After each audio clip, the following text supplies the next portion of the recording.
Shout out to all of the volunteers here tonight. Raise your hand. Where are you? Wave. Wave. Do a wiggle. Yes. Amazing. Raise your hand if you're one of the storytellers tonight. Raise your hand if you're thinking of being a wild card storyteller tonight. Wild card, sweet, sweet. Thank you so much for coming tonight. It really means a lot. Sometimes a little bit, get a little choked up talking about it. This project started 4 years ago.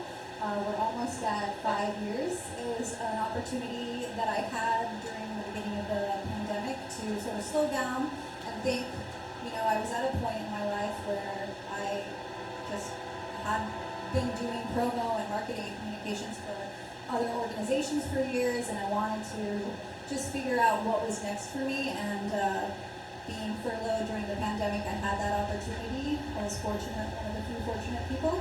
And I did this thing I didn't know I was doing at the time, called Ikigai. Has anyone heard of Ikigai?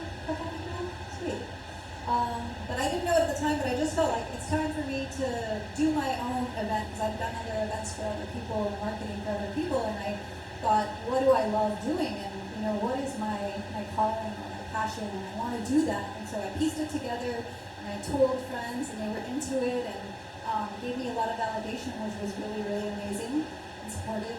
And then I asked Sept Pushers if I could host there, and they said yes, and it felt like a reality at that point. So I kept piecing it together, and then hosted our very first one, May 2021, and people enjoyed it, and I really enjoyed it, and I have continued to enjoy it, and I continue to realize that I am so happy that I took that moment with myself to really dig deep and just continue to try to live a fulfilling life at the same time helping others. So bikes have been a passion of mine for many years. I have my own several bike stories. 15 years ago, someone gave me 2 bikes and a van. I might tell that story some other time, not tonight. I put it on YouTube. But there just seemed to be a calling for me to continue to get involved with bikes. And I've loved photography and visual storytelling for years. I started a group ride, Sunday Cruise ATX, that just turned 9 with my partner Jordan, who unfortunately couldn't be here tonight. He wasn't feeling well. So shout out to Eric for stepping in. And then I started Spokesy Folks, a woman transformed non-binary group. And about at the same time, that's when I kind of started Bike Story Night. And the beginning of the year with Spokesy Folks, I encourage people to just tell us their bike goals. And Bike Story Night was kind of my bike goal. And so I'm continuing to do it. I'm really thankful for you all. I think it's more and more important for us to sit here, get together intentionally, to support each other and continue to connect and really hear each other and different perspectives and encourage each other to ride our bikes more, hopefully. So with that being said, I think that'll be my spiel for tonight. I feel like there's a lot of new faces here, so I'm very glad to see that. And thank you to all my friends who have come to many Bike Story Nights and supported this organization. Yeah, I feel like I've got y'all's attention, so with that, I'm going to go ahead and pass it over to the first introducer for our very first storyteller. Very excited to introduce Tyler, who's here tonight, to introduce our very first storyteller. I'm sure most of you know Tyler. Give him a round of applause.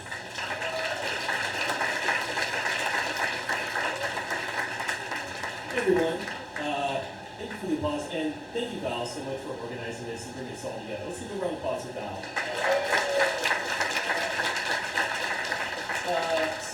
Hey, what's up? My name is Tyler Bakhtiari, and I'm the founder of Black History Bike Ride. Is that a little better? You can hear me? How many of you have been on a Black History Bike Ride? All right, cool. So for those that don't know, we lead social rides around the city a few times a year that educate folks about important topics related to Black history. There's so many really cool stories, and I mean, I could hijack the mic and go into a lot of them, but I won't. But we've done a lot of really amazing things. So follow us on Instagram, Black History Bike Ride. We've done a lot of amazing work. We actually just filmed a second documentary. We have the first one that is on PBS right now. So look out for us. And really the genesis of Black History Bike Ride came from a desire to teach and inspire individuals in my community and folks that I used to ride with all the time and still ride with all the time about these topics and these really rich stories around town. And that happened at the height of the George Floyd protests and the Black Lives Matter movement. And if we go back to that time, kind of like Val said, I think everyone was doing a lot of soul searching and trying to understand what am I going to do with this free time? The world seems to be changing. The world seems to be ending. Like, how are we going to spend our time?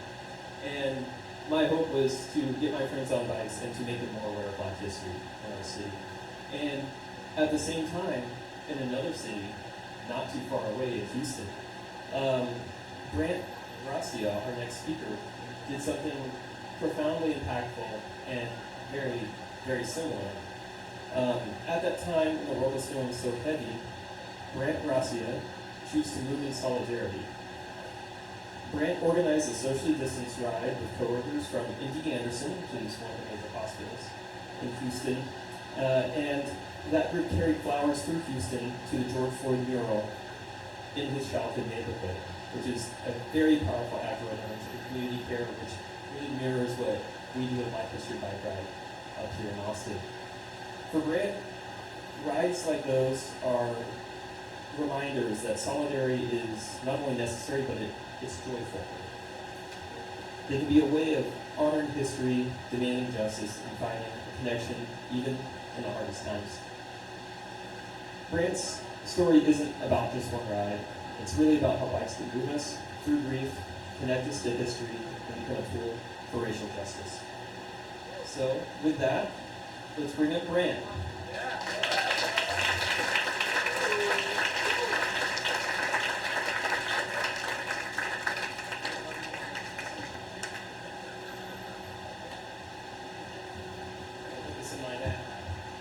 Check. Thank you so much. That was a wonderful introduction. I really appreciate it. My name is Brant Gracia. I thought I'd start by kind of acquainting you with some of my bike memories, some of the things that shaped me in biking. I started a lot of my road biking in the ICC co-ops at UT Austin, the student-led cooperative, and it was really biking was just part of our culture, whether or not it was taking New Essex Street down all the way to Barbarella's on a Tuesday night, or to Barton Springs on a weekend day, or Fun Fest. Michael had Fun Fest. It was really a great time. One of my favorite trails in the top left panel here is the East Walnut Creek Trail.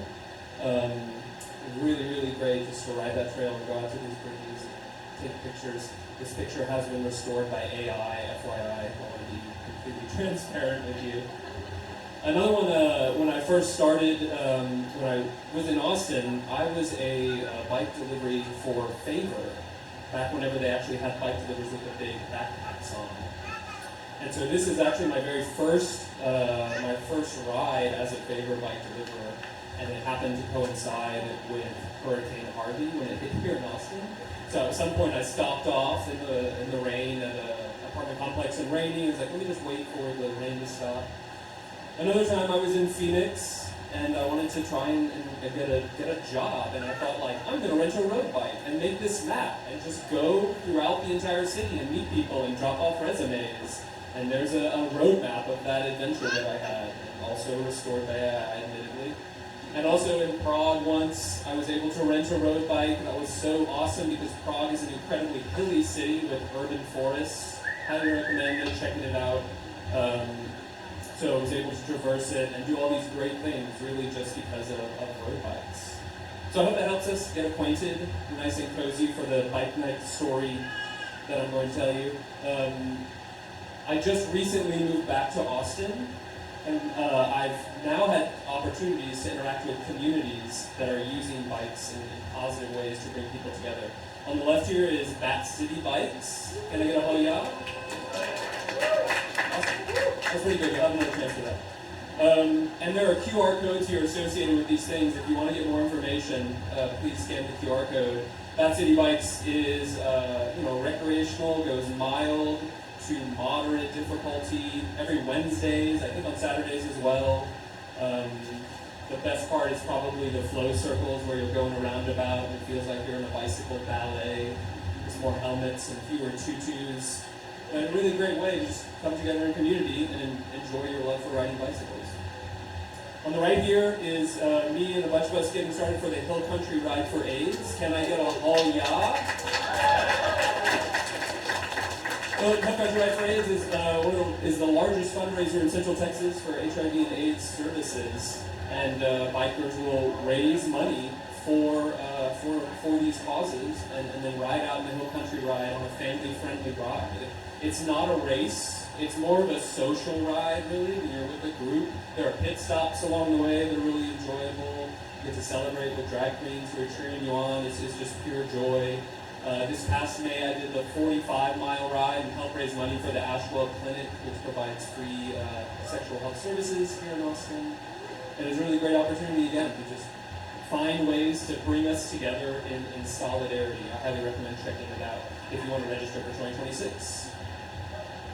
And so that brings me to kind of my story that was introduced earlier, and it's a flashback to the pandemic in the summer of 2020.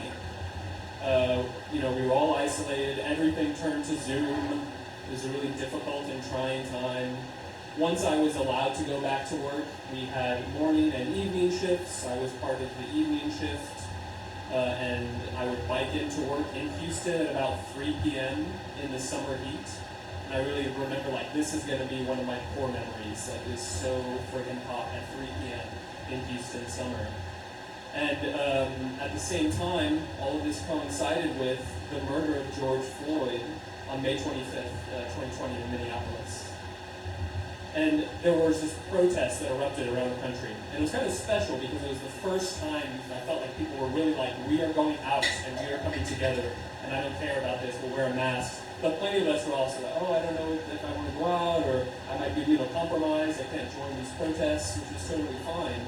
And so on one of these summer bike rides that I was doing to work, I realized, what if we had a socially distanced bike ride? Bike rides are naturally socially distanced as it is. Or at least you can get really close if you want to, but it's usually not safe. So typically you're outside. It feels much more safe in that environment. And so the destination was the George Floyd mural that had just been painted in 3rd Ward in Houston, where George Floyd actually grew up. So I organized this at work, generated a map. I'm starting to realize how autistic I am. I absolutely love maps. Proud, I should say. Got some volunteers together. We started off in the Texas Medical Center outside of our building at MD Anderson, packed up flowers and things in solidarity for people who were bringing these things to the mural, and then rode out along the Braze Bayou Trail. This was the first picture of Braze Bayou that came up in my phone, so there's a bonus dog picture for you there.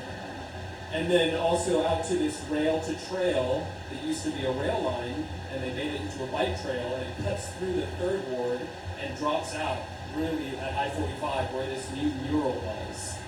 So we rode out there, made it safe, helmets, masks were optional, and it was just really special being together. On the next slide, you'll see one of the things we did, when we first got there, was came together and exchanged meaningful dialogue. It was a diverse group. We have African American, Caucasian, a Greek, and a German. I'm half Colombian. And it was not only diverse in terms of people, but Malcolm also even rode a motorized single-wheel skateboard, so not even everyone was on a bicycle. I should introduce Malcolm Moses, was a PhD in genetics at the time. He's now an adjunct teaching professor at Texas Southern University, which is the only historically black college left in Houston, and 3 research professors in genetics. And we talked about how we could make a difference with the things that we do. What can we do in our sphere that could help? We talked about how education matters, how DEI initiatives matter, how communication matters, how outreach matters, and most importantly to me, how science matters. It really, really freaking does. And those are the small bits that we can do, but those are like, how we can contribute. So we brought flowers to the mural, part of it shown here, as well as a QR code that leads to the news story that reported the event. We also left some other gifts, and we went to the Scott Food Mart, which is the building that this mural is actually painted on, and we bought some items, we talked with some people, just engaged the local community, and wanted to tell them how we were there. Because we just thought it was ridiculous. This should never happen. It should never happen again. On the next slide, there's a better picture of the mural. This was drawn by Alex Roman and his mother, aka Donkey Boy and Donkey Mom. I love their Insta handles. Yeah, it's just a great community place, right, where people would come together for grieving. They'd come together to talk and remember about George, because most of the people here grew up with him, and they had so many fond memories of him. It's a really beautiful, bold mural. I really like how the blue pops out on the red brick. And we want to show them that we feel for you, we agree with you, we have solidarity with you, and we want to also fight racial injustice and break down social biases, whether or not they have to do with race or gender or sexuality or anything. The building was demolished recently this past May because of structural issues, but the memories and the stories obviously remain. I had the opportunity to share it with you today. And it kind of reminds me that the bicycle is a vehicle, both literally and figuratively, right? Where we can build these stories and these moments together along something that we all like and love within our community, and do something good with it, like the Hill Country Ride for AIDS, or Bat City biking, or the George Floyd mural socially distanced bike ride, or this event, Bike Story Night. So with that, welcome. Thank you very much for having me. I appreciate it. Hope you helped out.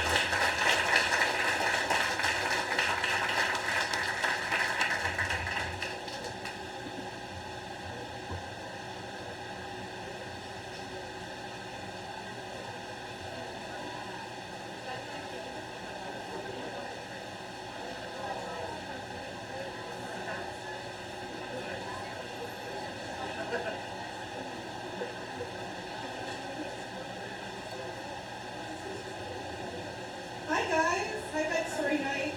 Thank you for being a part of this village tonight. My name is Ruby Smith.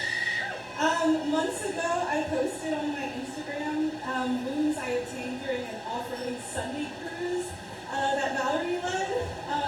I was not on the right bike, and she commented saying, "That looks like a really good story." And I promise it's not, but I wish I had been riding with somebody like our next storyteller. Like me, I bet y'all have had mishaps on the road, and a good first aid was probably really crucial. Cheryl, with years of cycling and EMS experience, knows this well. I'd like to welcome Cheryl Bakhtiari.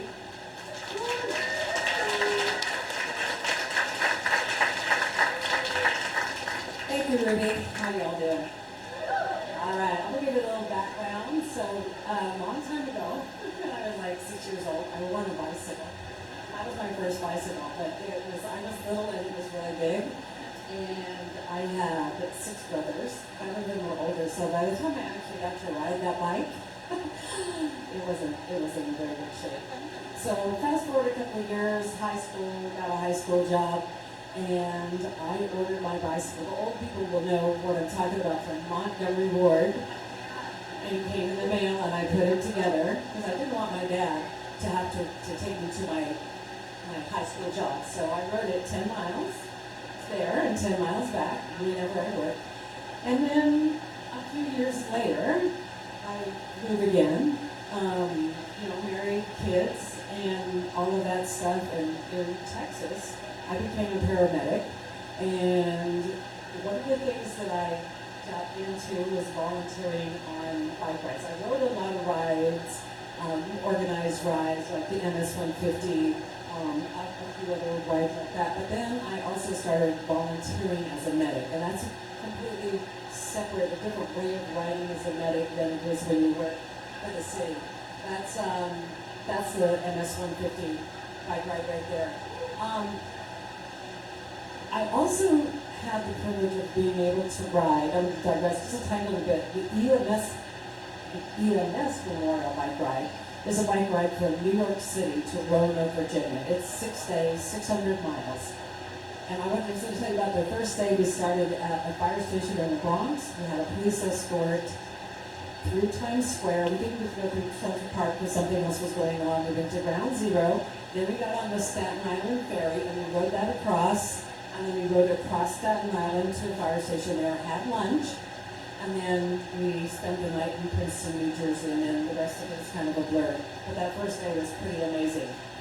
And then when I moved to Austin, where my daughter and grandchildren live, I got hired by Austin Travis County EMS, and they have a bike team, and I thought that is like so cool. I want to do that. And it's a big bike, a bigger bike with about 30 pounds a year. And what EMS does is when you're riding like that, we ride events like the marathon and maybe a 10K, and then big nighttime events on 6th Street like Halloween, Mardi Gras, New Year's Eve, and everything's crazy. Well, what's that? That's the Rock Rally. And at the Rock Rally, those are all motorcycles, and that's my that's my EMS bike, because I thought that was really cool. I wanted to put it next to those bikes. That is so fun. I love that craziness, and I would tell you, one of the most memorable and fun part of it was making calls with my son-in-law. May he rest in peace. He was a police officer here and a bike cop, and I would tell you, it was so fun to run a call and run into Paul on one of those calls. I have ridden that bicycle into Coyote, where I had to dance my way out. That's another story. Into Emos, into the Driscoll, etc. But then, when you work in EMS, you don't get to always be on a bike and have fun. So one day I was taking a critical trauma patient into Brackenridge Hospital. And what happened next is I had taken my patient off the stretcher and I was moving the stretcher, and I ran the stretcher right into this doctor's knee. He had a brace on that knee, and you could see the pain in his face. But I had to keep giving my tale, telling about the patient, and he was very professional and he did his thing. But I could tell. And so every time I went to the hospital after that, I would just do anything to avoid seeing him, because, oh my God, I was just horrified, mortified at the time, didn't want him to see me again. A few years later, and I don't remember what year, but I believe it was the first year. Oh, I need to go back 1 second.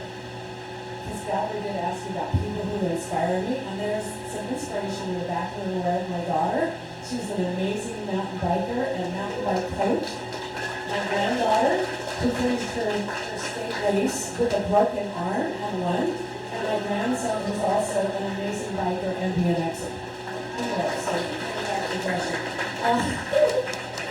I don't need to know that. So anyway, so it was the first Live Strong that was started in Dripping Springs. And we rode out, we'd only got about 5 miles, and someone had ridden their bike right off the road and into this fence. Now, they were seriously injured, but not seriously life-threatening injury, but they needed plastic surgery, okay? So I stopped, and then who stops with me? That doctor. He was also volunteering medical on that ride. I said he rides it with his wife, and they always ride a tandem bike. So we took care of his patient and got her ready to go. We meet with ambulance and all that. And then we rode on. And at the next stoplight, his wife lost a screw in her foot. That's not good. He had one. I did. I had the screw. We fixed her shoe. And the next time I went to the ER, it was all like, hey Cheryl, what's up? What you doing? What's your life? So ever after that, I never had to hide from him again. Because I would see him across from me and he'd go say, hey Cheryl, have you been biking lately?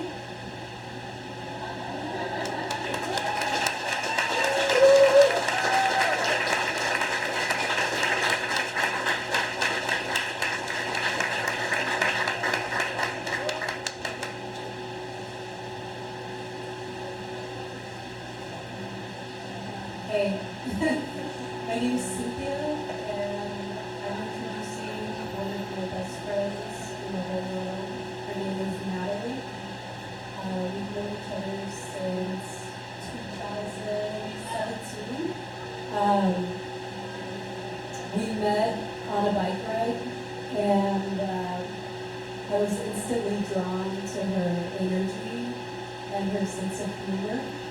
And over the past 8 years, I've seen her helping the women's bike racing community to grow and to maintain women's bike racing, because people are always trying to cancel our races or combine them with the men's field, which isn't very cool, but thanks to Nat and a bunch of other women, they haven't been able to cancel all of the women's bike racing. And she's been there for me so much through my baby being born, and I've been there for her in her wedding, and just all of these life changes. But I know you guys are going to enjoy hearing about the endless things that she does for bike racing in Austin. Also, she's one of those people who has 37 hours in a day because of her organization skills and energy. So, Nat Caballero.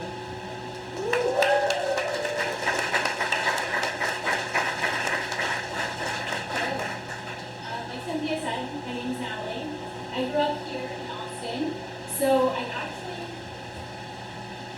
been biking my whole life here in Austin, mostly in my dad's trailer initially, around Tiffany River. Thanks, Valerie, for this platform and for everybody that's volunteering and all of the producers and speakers. I am gonna, have some words, but anyway, without further ado, my story. Okay, so imagine this. I'm 19 years old, completely exhausted, laying in my shower with the cold water running over my body. I just finished the longest ride of my life, which was 30 miles in Denton, Texas, and it was so hot. I had a shower beer, and really, I don't know what I was thinking, but I had this euphoric feeling, and I think I was completely in love. Not with a person, but with a machine, my bike. And after that ride, biking, all the gear can be really overwhelming and silly. And so after that, I started wearing the Lycra, and I had to wear clipping pedals. All of it didn't seem so foreign and strange. It was exciting. I even started daydreaming about a carbon bike.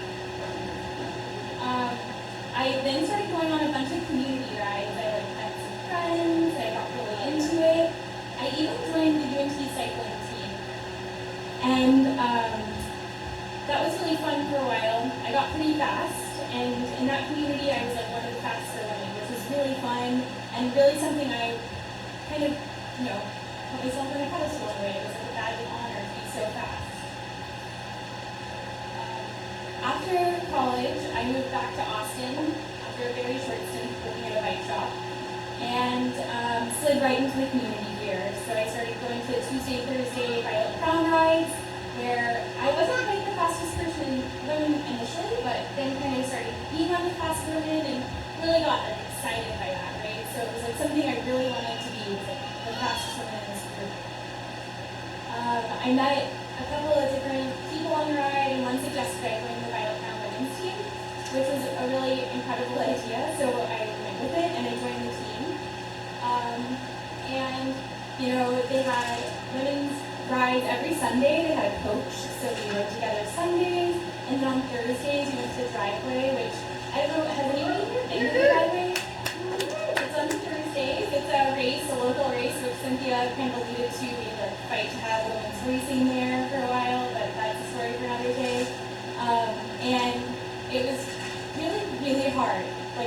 definitely wasn't the fastest woman by any means. In fact, I had a really humbling experience. I couldn't take my hands off the handlebars to drink water, and definitely not to eat, which I didn't really understand like needing to eat, right? I didn't get it. I was like, well, I'm small, I don't need to eat. What's the point? On the short race, it's like 30 minutes, right? So like, I don't need to eat. I don't need to take my hands off the handlebars.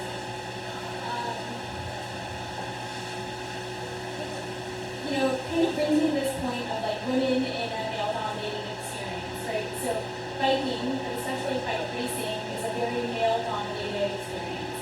There's a lot of men and there are very few women, so you start to kind of compare yourself back and forth, like, am I going to be the fastest woman? Okay, if I'm not going to be the fastest woman, I got to be the coolest woman. I got to like at least be able to like talk to these people, right? And I think like in retrospect, this was something that really like isolated me and made me kind of nervous to be around other women. I wouldn't ride with them because I was afraid if they knew what I was doing, they would somehow use that to their advantage in a race. So I didn't want to be, around them, which was, a universal truth in a lot of other places in my life, and something that's been a real learning for me. So the next kind of phase of the Violet Crown Women's team, which was the first time I'd really been in a large group of other women who enjoy riding bikes, was our city camp. And it was so fun. We went to Lakey, Texas. I don't know if you guys have ever been there, but it's really hilly there. And we did a 65-mile ride on Saturday, which was by far the hardest ride in my life. Like, it was very difficult. So, every once in a while I hit a wall, right? You're like, oh, I haven't done something this hard in a long time. And someone suggested I eat. And I just had this thought, like, I'm small, I don't need to eat. I don't need to eat. Which I think brings me to this, like, greater feeling about being small, right? So, like, when you're a small person, I'm 5 foot on a good day, and when you're a small person, you hear, like, you're small all the time, and it becomes a huge part of your identity. And so I internalized that. I always wanted to be a small person, a tiny friend. My sister would always call me the little sister. My mom even would say, oh, I just want to be so small like you, right? So this became a huge part of my identity. And really, middle school and high school, it changed my relationship with my body and food. And then in college, it really impacted me. I had full control, I had full dining hall and count calories. This is at the point where I'm starting to get into biking, so then I'm burning off everything that I eat, right? So while it was very unhealthy, I did get faster on the bike, right? Because I was obsessed with this aerobic activity. At this point, this is kind of really when I'm realizing I am ignoring when people tell me to eat, because I don't think I need to eat, right? Up to this point, we haven't proved that food really made me any better at anything. And so I always want to be small and light. And this is in biking, people say, oh, you're featherweight, you're going to be great up this hill, right? So it's like even further, positive reinforcement about that. So after our bike ride, we get back to the house. It's like 15 women of a variety of ages and backgrounds and life experiences, and they start like eating. Not just like kind of eating. Like, these women are like eating. Like they're eating snacks, and then they're cooking dinner and eating snacks while they're cooking dinner, and they eat dinner and they eat snacks after dinner, and they have dessert.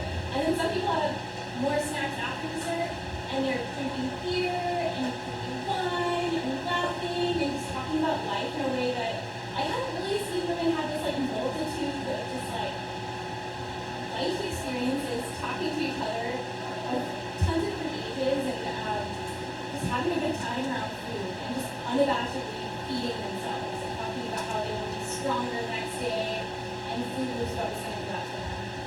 So at that point, it really was like a turning point in my life of realizing like, oh, like food isn't just this way that you control your body, it's also a way to feed yourself to be stronger. And when I got home, I saw a nutritionist after this point, and really like changed my relationship with how I was eating. So, after that point, I really had a mind shift around even just women, right? Because this was the first time I had spent so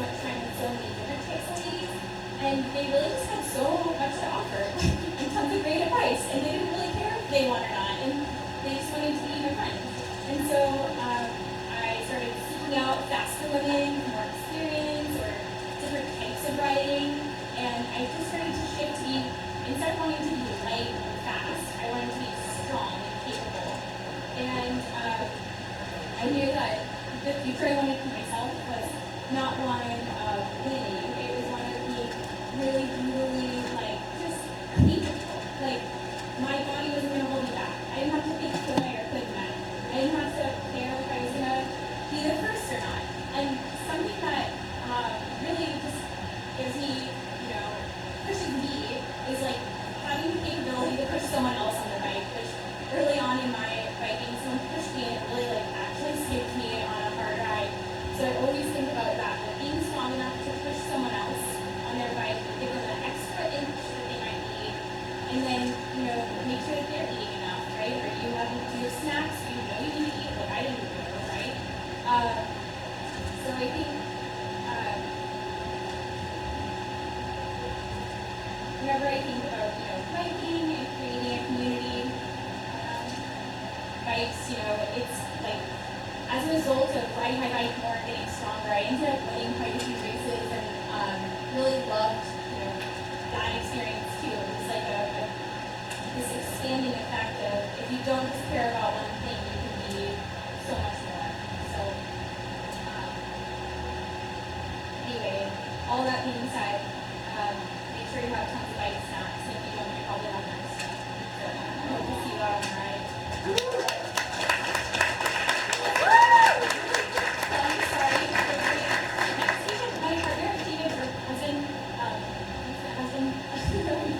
We are having a bike ride next weekend, or in 2 days, not next, so whatever that is. And we're riding Saturday and Sunday, 100 miles each day in the New Year, so if you're interested in that, come join us. And if you're not interested in that, come to the after party on Sunday. And information on my Instagram and David's. Come find us during the break. Yeah.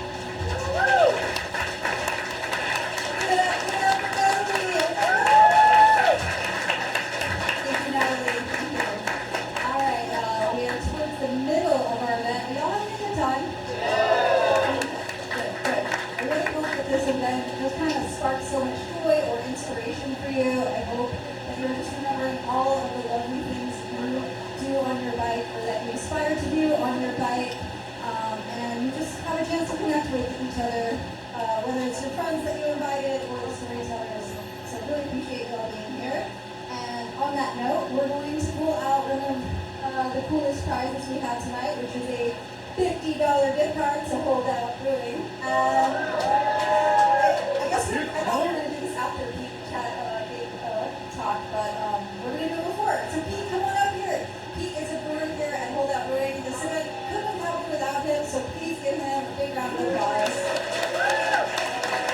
All right, you want to make it on.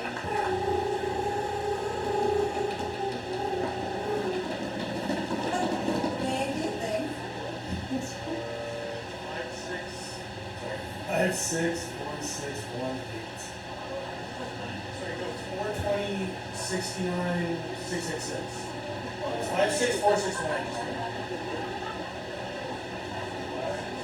5'6", 4'6", 1'8". You guys got your tickets out? How's it going? 1-8, ending in 1-8.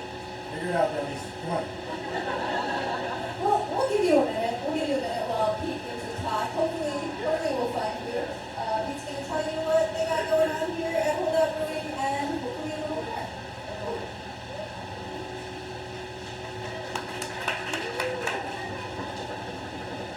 Hi.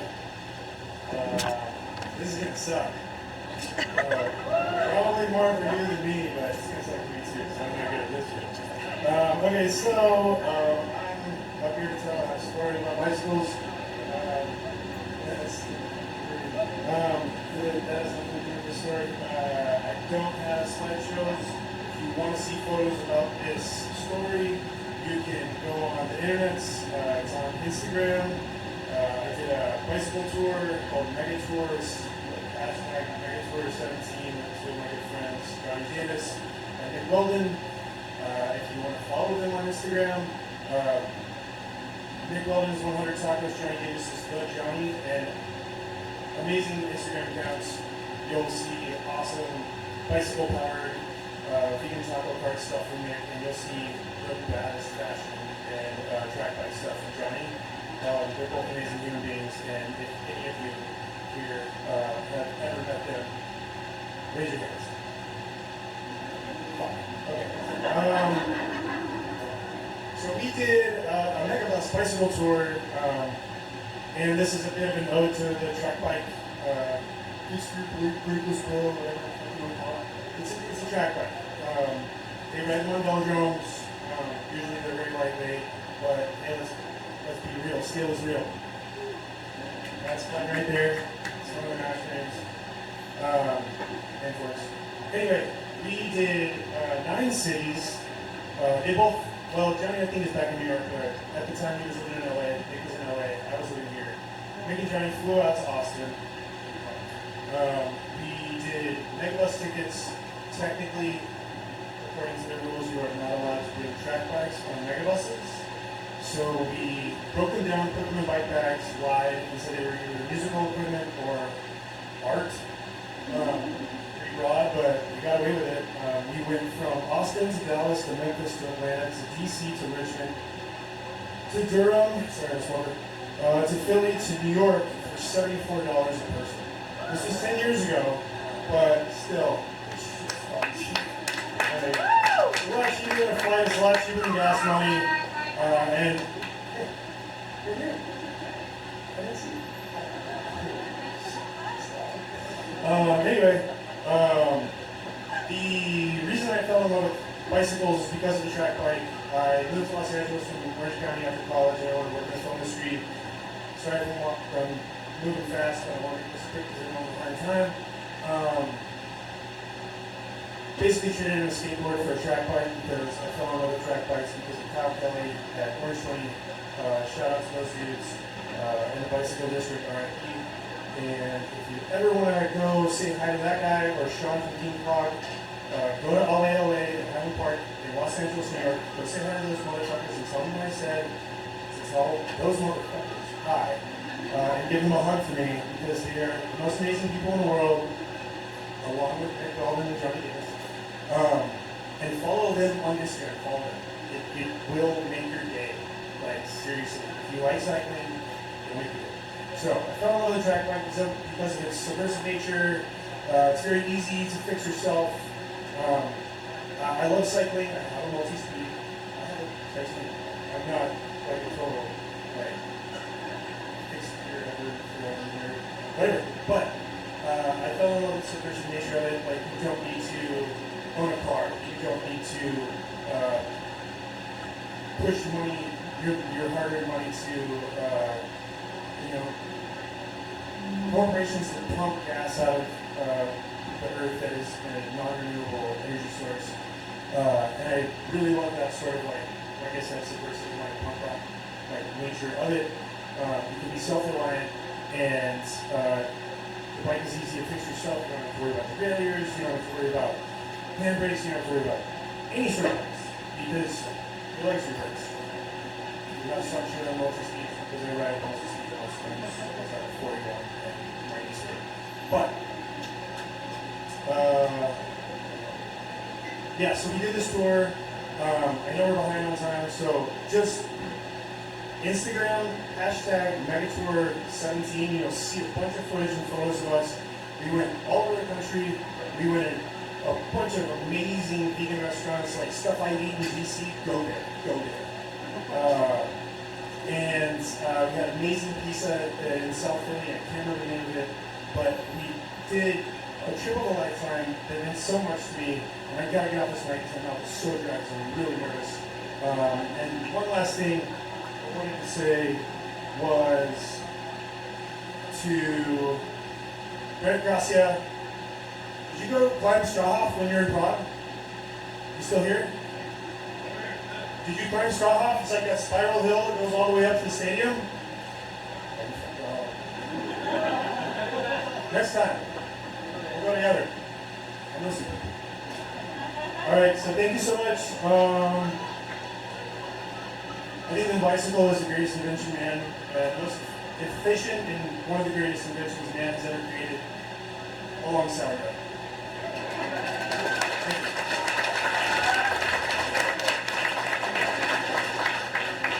Thanks for coming. Wow, that was amazing. Thank you. Well, I guess we'll give out the Holdout Brewing gift card when we come back from intermission. So you better be back in 11 minutes, okay? You have 11-minute break, and we'll give out that Holdout gift card. Pump up the jams, wherever you are, controller.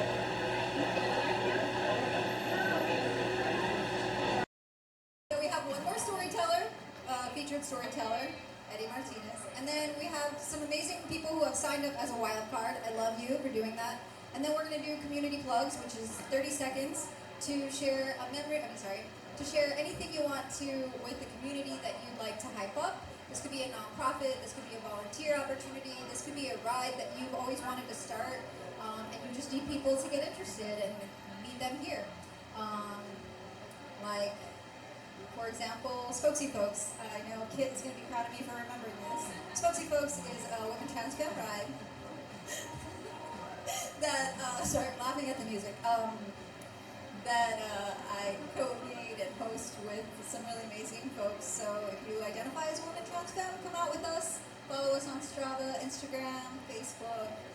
We have a ride this Saturday. I think that was 30 seconds. Community plugs after wildcards.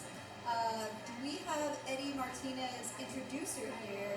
I believe we do. Wow, he's been waiting. He's just like hopping up. Hop up here. Howdy, y'all. Welcome back from my intermission and everything, everyone. It's wonderful to see my beloved community out here. My name is Russell Taylor. I'm a member of your Bicycle Advisory Council to the city. The applause also goes out there because there are several members and former members, and if I do not miss my guess, future members out there currently.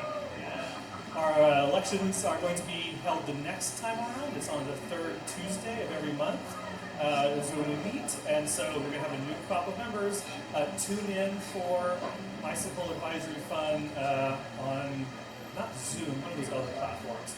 Anyway, check it out on the city website. I assure you it's a good time. And you'll learn something. But, to the point. A year ago, I was on a stage not unlike this at a different lovely place to enjoy beer, and I gave a wonderful story about my childhood of cycling and my return. Thank you. My return to cycling and my hometown.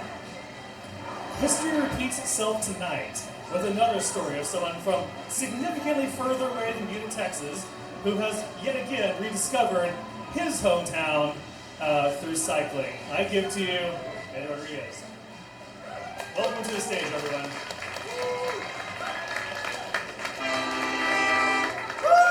Yeah!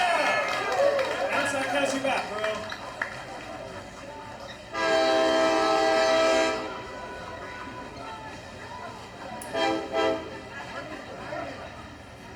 Should I say it? If I talk, they're gonna do it again. No? What's up, y'all? My name is Eddie Martinez. What's up, everybody? I have a little bit of notes, but I'm gonna try my best to speak from the heart and tell this story from memory. So, thank you guys for coming. Thank you guys for listening to my story. Thank you, Valerie, actually taking a big bite of some chips for hosting it. Again, my name is Eddie Martinez. I'm an artist, a local artist here in Austin, an educator of 12 years, and an avid cyclist. So, yeah, if you guys need a mural or need some artwork done, hit me up, Art by Eddie Martinez on all social media. So, I was born in Sabinas Hidalgo, Mexico, but I grew up in this town called Eagle Pass, Texas, which is a border town in southwest Texas. I grew up, well, I started riding bikes just like any other kid. I rode bikes with my friends, got in trouble, and came home when the lights came off to come see my mom or whatever, but that's like my bike origin story. So Eagle Pass. Eagle Pass is a border town, and when I was growing up there, I was not having a good time. It was a typical story of a teenager wanting to graduate and leave this shitty town that I grew up in so I could go discover the world and make new friends and just have a great time. That was Eagle Pass. It was a beautiful city, but at that time, in my age and my thought process, it's just, I want to leave. I'm not having a great time here. I don't know if you guys are familiar with border towns, but there's also a lot of partying going on across the border. The border town to Eagle Pass is Piedras Negras, Coahuila. So I would go to the border, across the border a lot, and if anybody knows, the drinking age in Mexico is 18. If you look, 18, it could be 15. So just not having a great time in Eagle Pass, just wanted to get out, wanted to go to college. So I ended up here in Austin. I went to St. Edward's University with no possessions, no nothing. I didn't know how to take care of myself. If you guys know the Mexican culture, my mom basically took care of me with everything. So I came here to Austin just clueless. No car, no nothing. And then I took public transit. I depended on friends for rides, and it wasn't efficient. I wasn't getting to the places I wanted to get fast enough. I was missing the bus, being late, da-da-da-da-da. So I decided to buy a bike. My first bike was literally a yard sale bike, like a mongoose mountain bike, like not conducive to commuting or anything like that. But I fell in love with cycling through this mongoose bike. I joined bike rides. I met people, I met Valerie through cycling. I met all my very good close friends through cycling, just completely immersed myself in the cycling community. So, fast forward. The pandemic hit. It's 2020. We've been cooped up in our house for a long time. I've always had this idea to ride my bicycle in my hometown of Eagle Pass, because I've ridden my bike here in Austin in different cities, experienced cities on my bicycle and had a great time, met awesome people, but I always had that idea. I want to go ride my bike in my hometown of Eagle Pass and experience it in that fashion. So December comes along, I decide to pack up my gear and I decide to travel to Eagle Pass. I don't know what pictures are back there. So I decided to go to Eagle Pass and ride my bike. I arrived. As soon as I hit the pavement, a huge smile on my face. I was experiencing the city through new eyes, through a bicycle. I rode to my old elementary school, to my old neighborhood, old friend's house, just having a great time, enjoying the desert landscape. And what really hit home was two little hiccups that I had on this bike ride. First hiccup is I got a flat tire. As soon as maybe like 30 minutes into the ride, I hit a thorn and I started getting a flat tire. My bike started leaking air. I had to stop on the side of the road, and randomly this old man, didn't speak English, stopped. He had a bike pump, he had tools, he helped me fix my bike tire, got it fixed. I didn't even get a chance to say thank you to him, and he just took off and disappeared. First great experience, I was like, wow, amazing people in Eagle Pass. Started riding my bike again, ran out of food and supplies. I think somebody was talking about food and getting energy. So I started running out of food, and at that very moment, I was feeling depleted. I wanted to end my bike ride. My friend of 20 years, who I hadn't seen in like, I don't know how long, happened to drive by right next to me. We connected, we said hi. I told him, hey man, I'm hungry, I'm thirsty. I don't have anything, any energy to keep going. And we went to his house and he gave me food, water. I got the energy to keep going, and that was the second memorable thing that happened to me. My bike tire was awesome, and the second thing was just randomly meeting up with my friend and talking to his family, eating great food and gaining energy so I could finish my bike ride. So I finished my bike ride. I did 30 miles. I thought my city was big when I was growing up, but then I rode it on my bike and literally it was 30 miles and I rode my entire city, which is also another cool little perspective. So, that being said, I gained a new perspective for my city that I grew up in. This city that I wanted to leave so bad. There's no good people here. There's nothing here for me. I want to leave. I never want to come back. This bike ride just gave me a new appreciation for the city. There's beautiful people where I grew up in. There's amazing culture, amazing food, history. I started learning about the history of Eagle Pass and how it was involved in the Civil War with Fort Duncan, the base there, and all sorts of cool stuff. Like, amazing city. I just absolutely fell in love with it again as an adult riding my bike, thanks to my bike. So, that being said, I wrote this down because it's a little bit better when I read it. My lesson: be present wherever you may be, appreciate your surroundings, and ride your bikes in places you've been but never experienced on two wheels. You might just get a new perspective on where you are. Thank you, guys.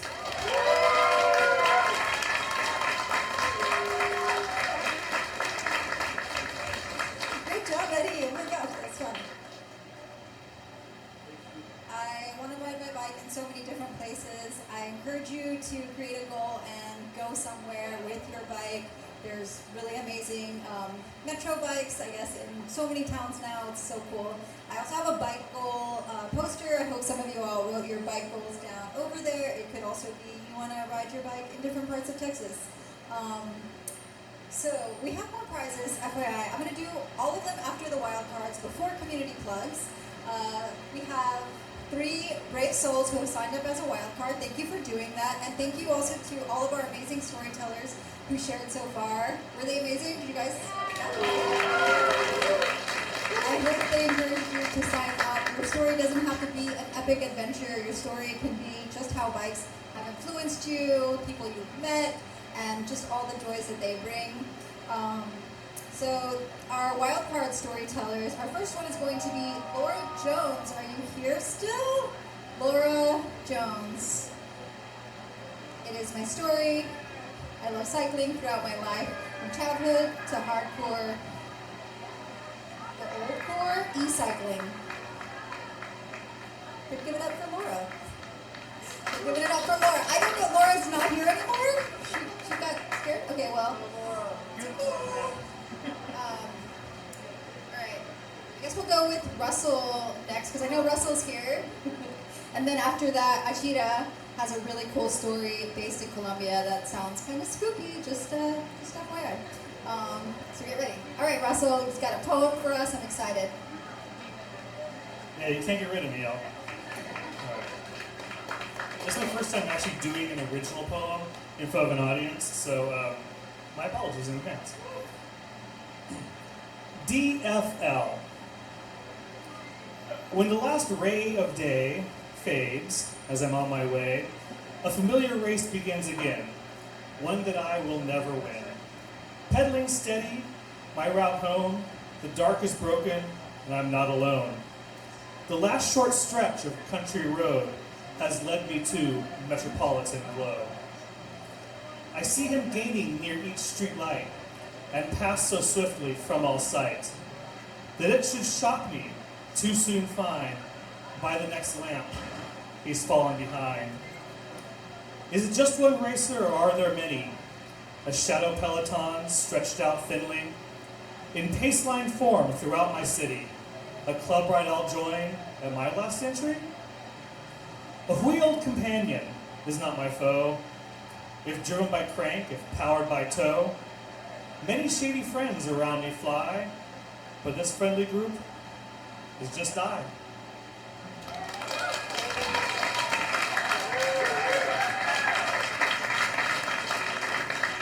Thank you, Russell. Okay, our next storyteller, a couch surfer I hosted, Monica, has an encounter with a supernatural Colombian spook while biking the length of South America. Achira Stories, ven para acá.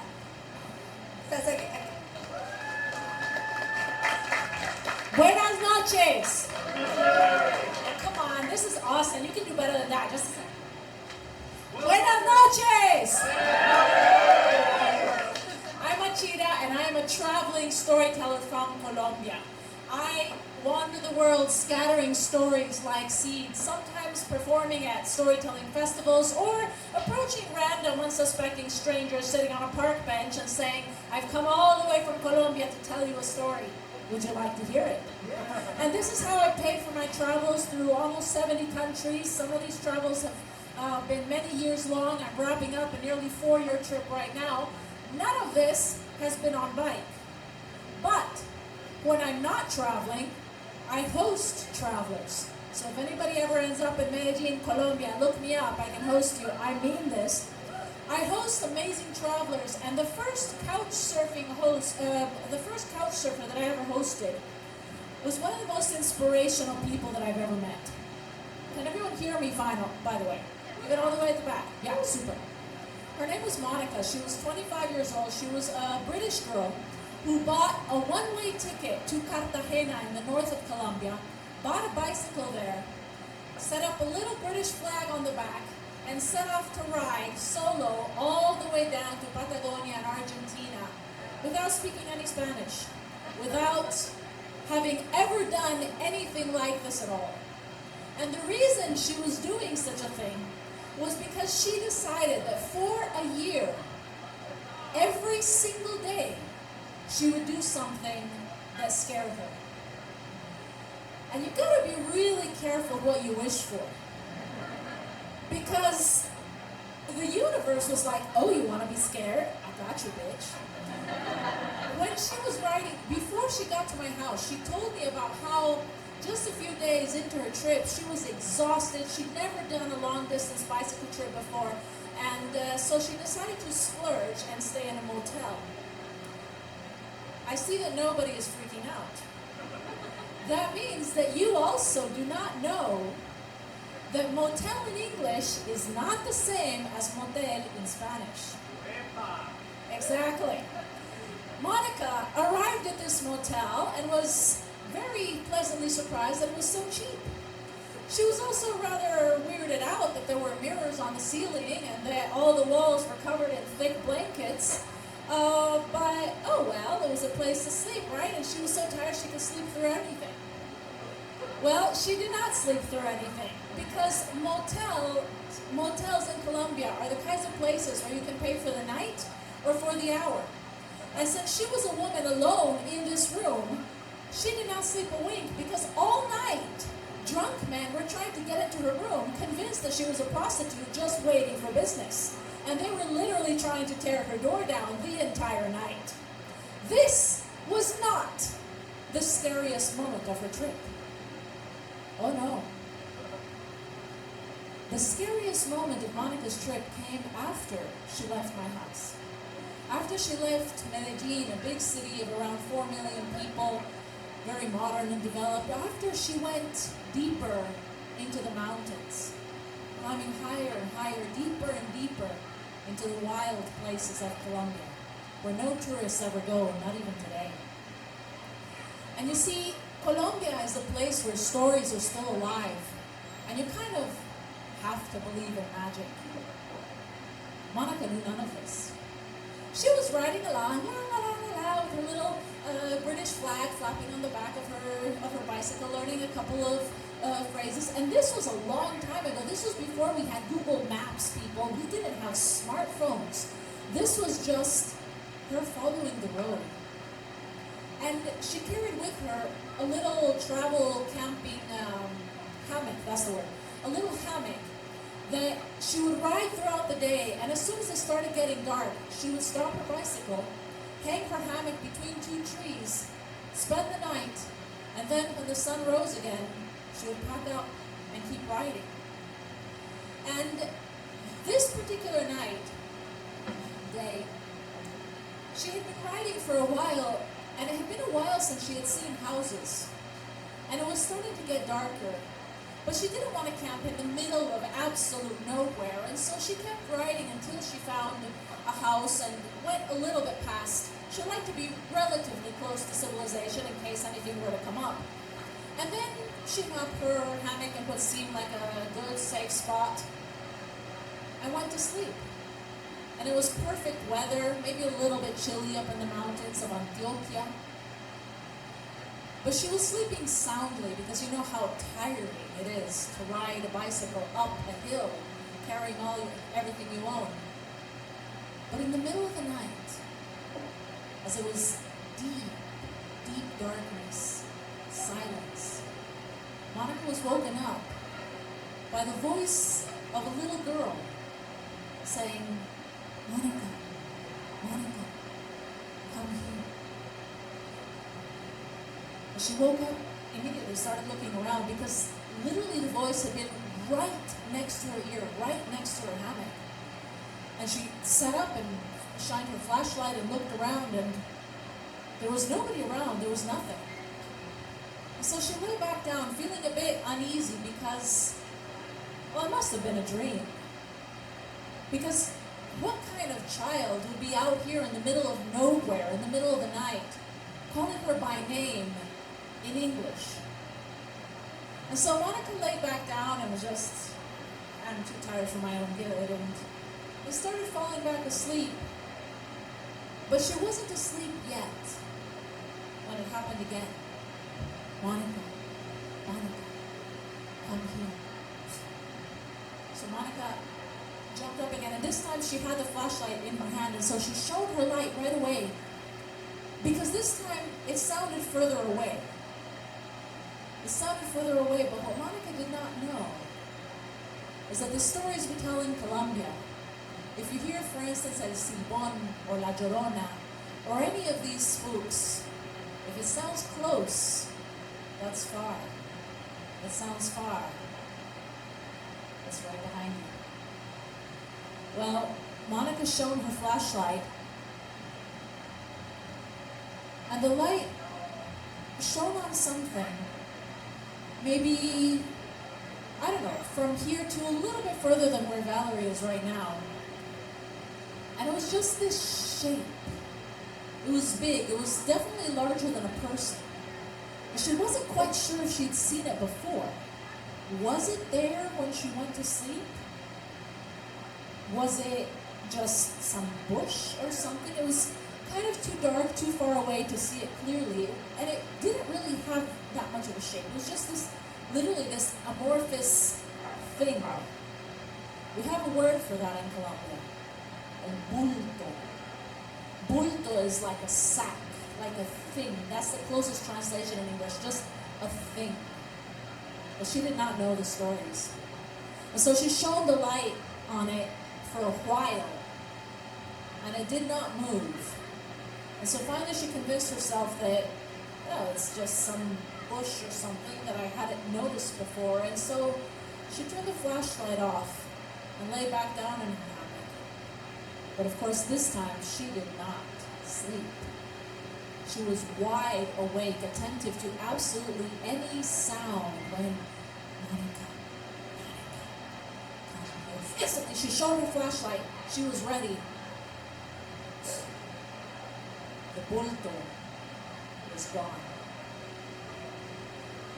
Now, courageous as Monica is, she did the sensible thing that any of us would do in such a situation, which was to jump up from her hammock and run screaming all the way back down the hill, back to the house that she had passed earlier, pounding on the door, of course terrifying the poor farming family. They're out of their wits, asking whether there was a 6-year-old girl who spoke English running around the forest at that time of night, which was, of course, something along the lines of, Niña chiquitita, hablar inglés? And, of course, nobody really understood what was going on, but she was able to make herself understood.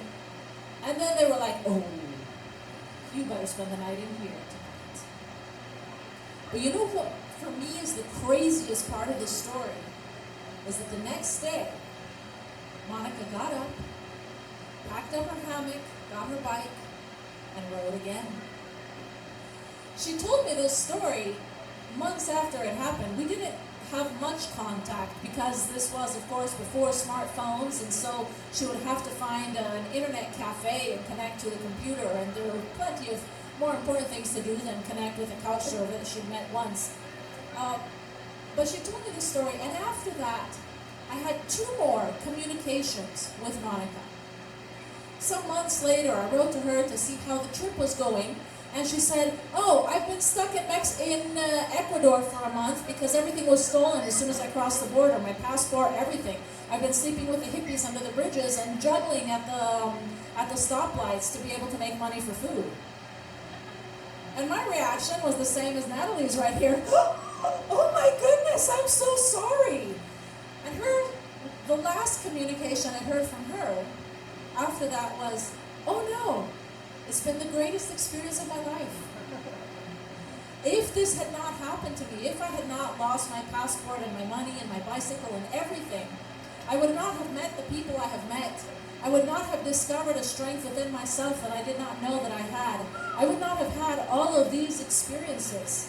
I'm having the time of my life. And I never had direct contact with her after that, but I did hear, some months later, through a friend of a friend of a friend of a friend, that Monica was in Argentina getting married. So I do not know whether whoever Monica married was somebody that she met through that experience of in Ecuador of having everything stolen, or how any of this happened, or even what has become of her now. But what I do know is that sometimes the greatest things in life are on the other side of fear.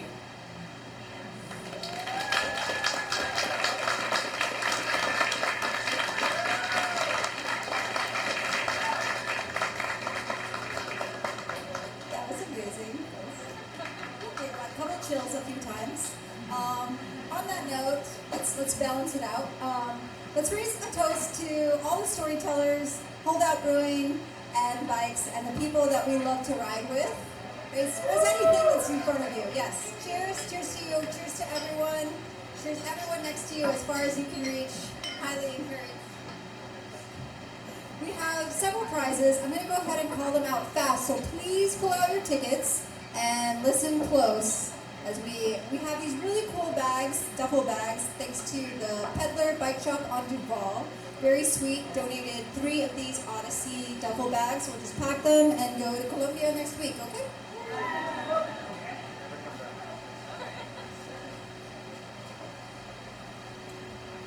Eli, you want to help me? You want to draw? Yep. Go ahead.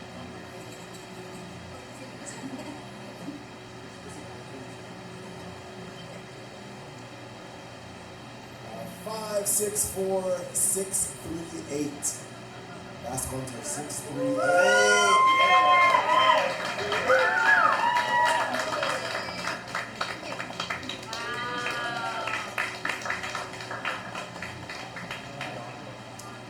5, 6, 4, 6, 7, 6. All right.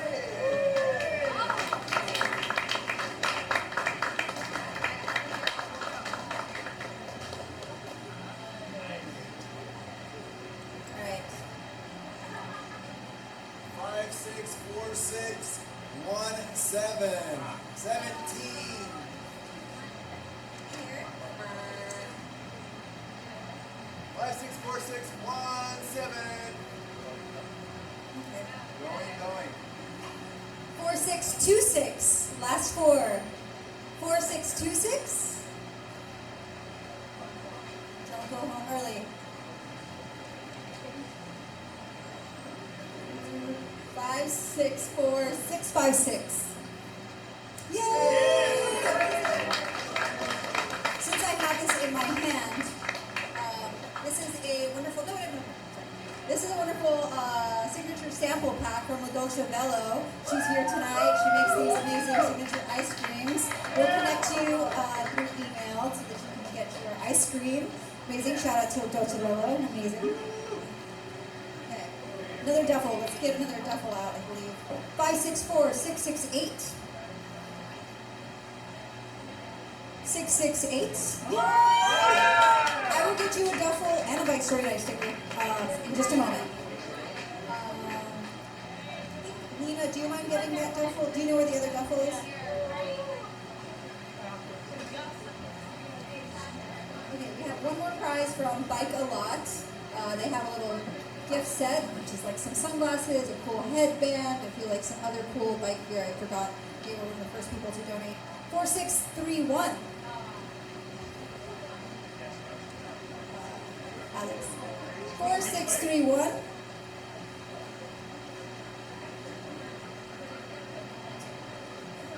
4627. 4627.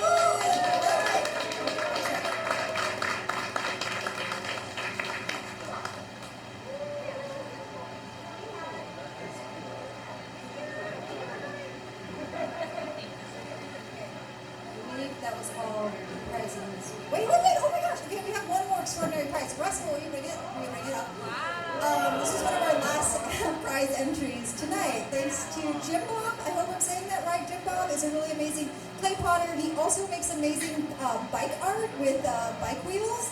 So check him out. I'll definitely plug him soon. Don't worry, we're going to do a few clay pot. Oh, that's my number. Just kidding. 4653. Oh my gosh! Right next to Jim Bob. Amazing. 4653. Congrats. This is quite an artwork here. Congrats.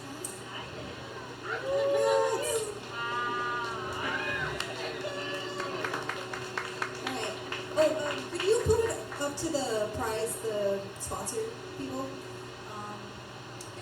Thanks to these amazing, fine folks. Thanks to MAP for donating, MAP Rides for donating drinks, Natalie for helping with that. I really, really appreciate it. Makes our events even better. Thanks to Holdout, of course, for hosting us. It's our first time at Holdout. I loved it. I hope you loved it. Everybody had a great time here. Seriously, we can't do it without the community and you helping to continue to make Bike Story Night extra fun, as well as all of the amazing storytellers. If you all have a community plug, that's 30 seconds to shout out anything you want. Please come up to the stage, and you have 30 seconds on the mic. We'll just do you one after the other. So if you have a community plug, raise your hands. Community plugs tonight? Yes, come on. Don't be shy. Start the line. Start the line. I know there's more of you. I know there's like the Bike Coalition. They need people for the Bike Coalition. There's lots. Okay, it's gonna roll. We're gonna do up to 7 people. Okay, take it away.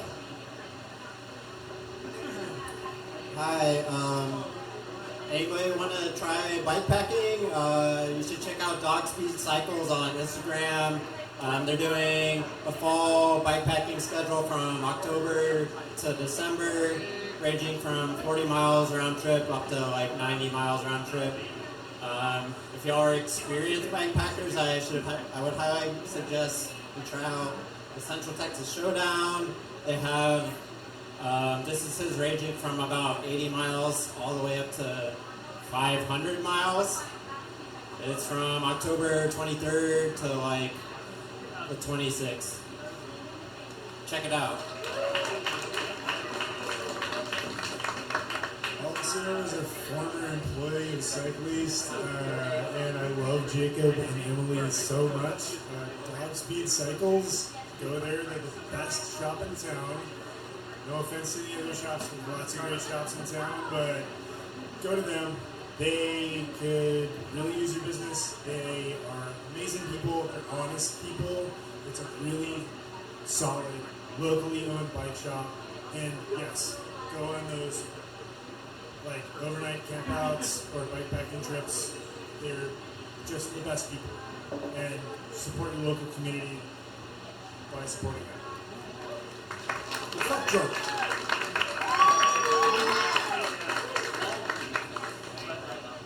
Hi everybody, my name is Heather. I'm the founder of La Dolce Velo.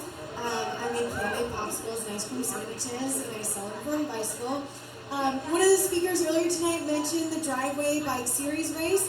The series finale for the fall is next Friday night at the Driveway. It's just east of 183 and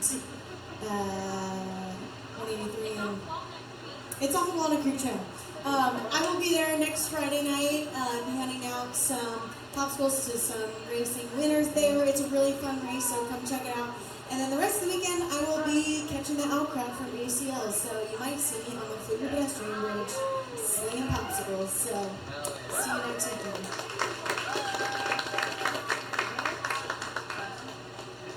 Hi, I'm Eli from the Adventure Ride for AIDS. It's really far from now. It's April 18th, but we're trying to get started early and be more in the community. It's our 27th year doing it. We're started by nonprofits. We're raising money for 9 nonprofits here in Central Texas. We work really hard. It's mainly volunteer-based, but we're big now. So, Adventure Ride for AIDS, April 18th. If you want to find more information, you can find us on Instagram under the same title. And my shirt says that in case you're wondering. All right, thanks.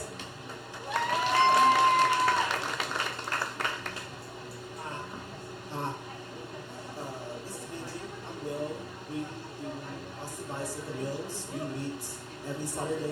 From 2 or 3? Oh, our bad, yeah.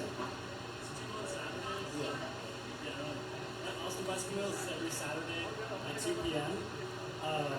And every other Wednesday at 5:30. So if you like trying to figure out how much stuff you can fit on a bicycle and feed your neighbors, look up Austin Bicycle Wheels on Instagram and look out for some stories. Austin Bicycle Wheels. Yeah. Follow me on Instagram.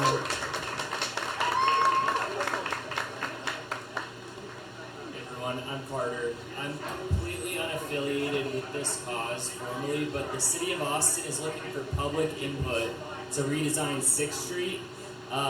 There's an article out on KXAN's Instagram account, and on the city of Austin, it's called Speak Up Austin website. We could all go there.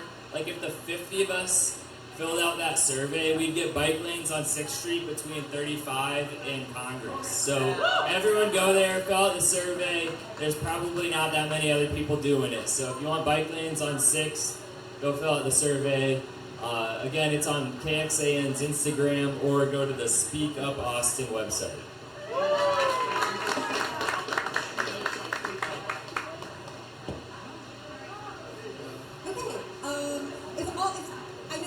Storytellers are here, but if some of the storytellers, or most of the storytellers who spoke tonight could come up to the stage, that would be amazing. I always forget to get a photo. I would love to get a photo with you if you are still here. Yes, wild cards included, please. Also, quick note, if you're riding back to Plaza Saltillo with Susan, she will be leaving back to there after this announcement. It's message, but come over here, come over here. Is somebody...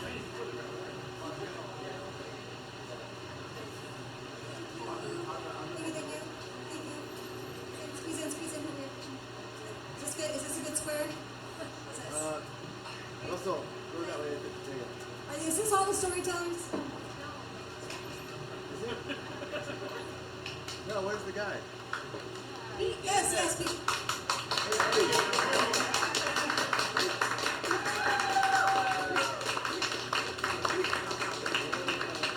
Okay, now all the volunteers, come, please stay. Sorry. All the volunteers, come up, please. Especially shout out to all of the amazing volunteers. Eric, if you can come. Carla, if you can come. Susan, yes, come.